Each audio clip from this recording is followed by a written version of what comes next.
रात के वक्त रिया अपने ऑफिस से घर जा रही थी, लेकिन उसका सामना एक ऐसी शक्ति से हुआ जिसने उसकी जिंदगी बदल दी। क्या सच है और क्या झूठ, ये समझना अब उसके लिए आसान नहीं था। लेकिन ऐसा हुआ क्या था उस रात?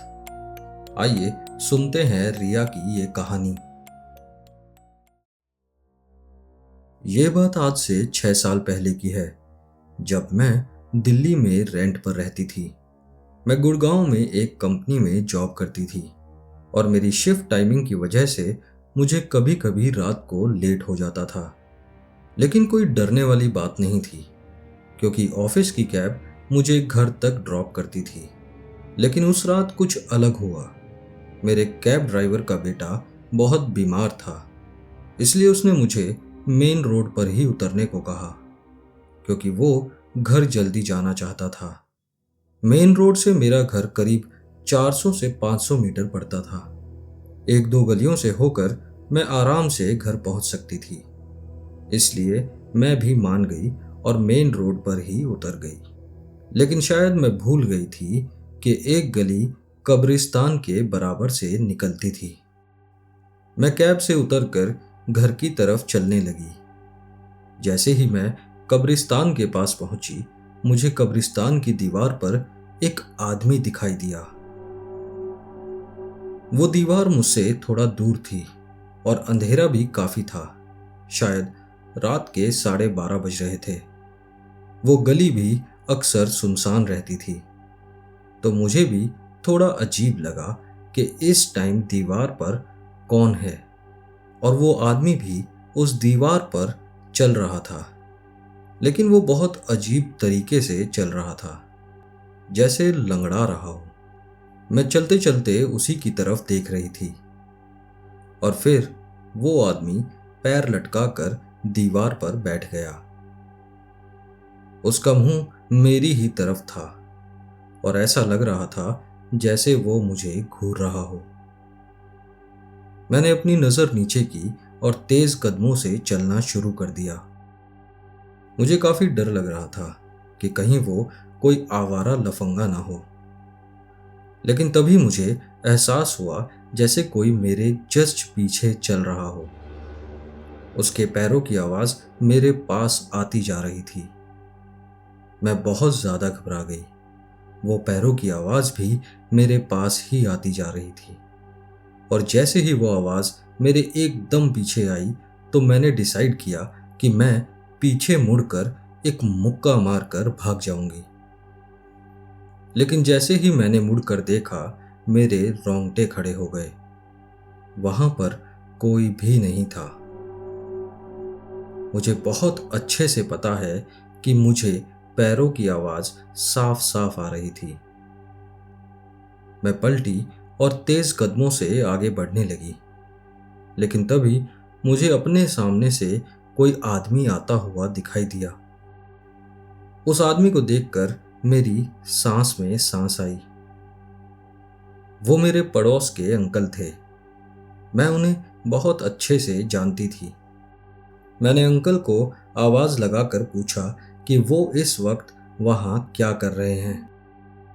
मैंने अंकल से रिक्वेस्ट भी की कि प्लीज आप घर तक मेरे साथ ही चलो।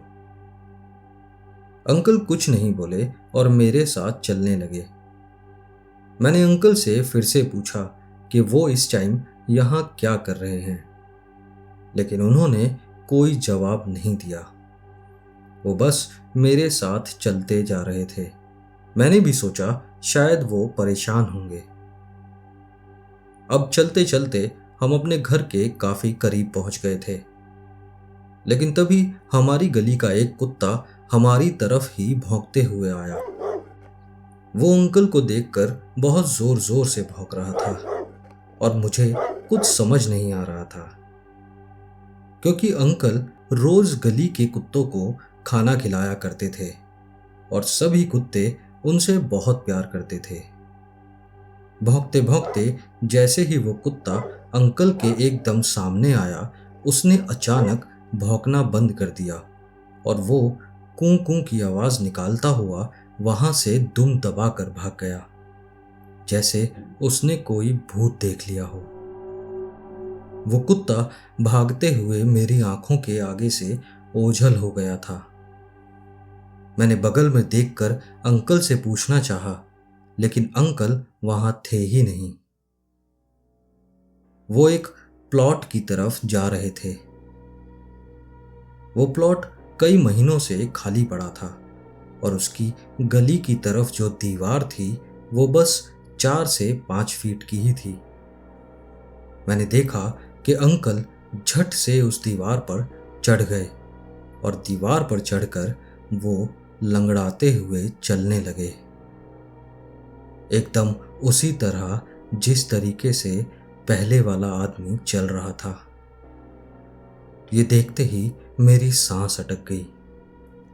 मैंने हिम्मत जुटाकर अंकल को आवाज लगाकर पूछा कि वो क्या कर रहे हैं और उनसे कहा कि प्लीज वो नीचे उतर जाएं और घर की तरफ चलें। लेकिन अंकल चलते चलते एकदम रुक गए और पैर लटकाकर दीवार पर बैठ गए। इस बार अंकल की पीठ मेरी तरफ थी। मैंने उनसे फिर से पूछा, अंकल वो कब्रिस्तान की दीवार पर आप ही थे क्या? और तभी कुछ ऐसा हुआ कि मेरी चीख निकल गई। अंकल की गर्दन पूरी 180 डिग्री मुड़ गई और मेरी तरफ देखकर बोले, हाँ, मैं ही था। ये देखकर मैं चिल्लाते हुए भागी और भागकर अपने घर में घुस गई। घर में घुसकर मैं सीधा अपने रूम में गई और जाकर बेड में कंबल में घुस गई। मैं कुछ देर कंबल के अंदर ही मुंह छुपाकर पड़ी रही। मेरी आंखों के सामने अभी तक वही सीन चल रहा था, वही मुड़ी हुई गर्दन दिख रही थी। मैंने कुछ देर में हिम्मत जुटाकर अपना फोन उठाया और आंटी को फोन लगाया, लेकिन आंटी ने मेरा फोन नहीं उठाया। शायद काफी रात हो चुकी थी, इसलिए वो सो गई होंगी। जैसे तैसे मैं भी सो गई। लेकिन सुबह को मेरी आंख फोन की रिंगटोन से खुली।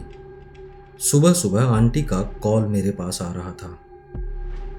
मैंने फोन उठाकर उनसे बात की तो वो परेशान थीं कि मैंने उनको इतना लेट कॉल क्यों किया था। मैंने आंटी को रात की सारी बात बताई और उनसे पूछा कि अंकल इतनी रात को बाहर क्या कर रहे थे। अंकल ठीक हैं या उनके ऊपर किसी भूत प्रेत का साया है? आंटी ने मेरी पूरी बात सुनकर कहा कि ऐसा हो ही नहीं सकता कि अंकल रात को बाहर निकले हों। अंकल को पिछले 2 दिनों से बुखार और खांसी जुकाम था और वो पूरी रात घर पर ही थे। लेकिन मुझे इस बात का यकीन नहीं हो रहा था कि जिससे मैं रात को मिली थी वो अंकल नहीं थे। आंटी ने मेरी बात सीधे अंकल से कराई। अंकल ने भी मेरे पूछने के बाद साफ साफ मना कर दिया। जितनी देर उन्होंने मुझसे बात की उतनी देर में वो कई बार खांसे थे, लेकिन पिछली रात वो एक बार भी नहीं खांसे थे। अब मुझे उनकी बात पर विश्वास हो रहा था कि शायद वो अपने घर से निकले ही नहीं थे। लेकिन ये सब समझना मेरे लिए बहुत मुश्किल था। क्या आंटी अंकल सच बोल रहे हैं या जो मैंने देखा वो सब झूठ था? कहीं ऐसा तो नहीं कि अंकल छुप कर बाहर निकले हों या कब्रिस्तान का कोई साया मेरे पीछे पड़ गया था जो अंकल के रूप में मुझे दिखाई दे रहा था।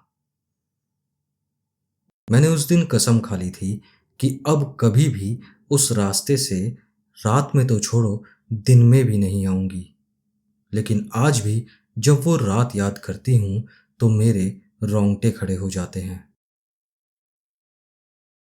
वो कोई कब्रिस्तान का साया था या कोई और शक्ति थी जो रिया को उसके अंकल के रूप में दिखाई दी थी। ये बताना तो रिया के वश में नहीं है, लेकिन मैं आपको एक बात जरूर बता सकता हूं। एक ट्रक ड्राइवर की आप बीती कहानी। उसके लिए आप आई बटन पर क्लिक कर सकते हैं और ऐसी ही और कहानियों को सुनने के लिए हमारे चैनल को भी सब्सक्राइब कर लीजिए। मिलते हैं किसी और कहानी के साथ। नमस्कार।